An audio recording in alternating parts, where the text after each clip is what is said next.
Sir এ তো মারা গেছে। চুপ করো সিস্টার, কাউকে বলবে না। এর স্বামীকে ডাকো। স্যার আপনাকে ডাকছেন। স্যার আমার স্ত্রী কেমন আছে? সিরিয়াস কন্ডিশন, একটা অপারেশন করতে হবে, এক্ষুনি 5 লাখ টাকা লাগবে। 5 লাখ টাকা দিলে আমার স্ত্রী ভালো হয়ে যাবে তো স্যার? আমি ডাক্তার বিকে, 100% ভালো হয়ে যাবে। স্যার আমি ঘর বাড়ি বিক্রি করেই 5 লাখ টাকা এনেছি। ভেরি গুড, বাইরে যাও, অপারেশন করবো।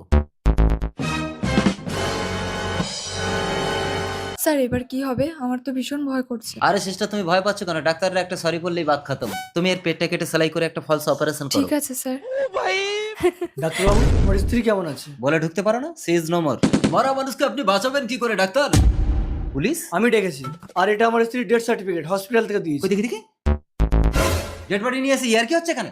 আমার স্ত্রীর সামান্য পেটে ব্যথা করছিল, তাই আপনার কাছে এনেছিলাম। আপনি বললেন পেটে টিউমার হয়েছে, অপারেশন করতে হবে, 5 লাখ টাকা লাগবে। 5 লাখ টাকা দিলাম, আপনি আমার স্ত্রীর স্টমাকটা কেটেই বাদ দিয়ে দিলেন। বাড়িতে নিয়ে গেলে অসহ্য পেটের যন্ত্রণায় ছটফট করে, তারপরে হসপিটালে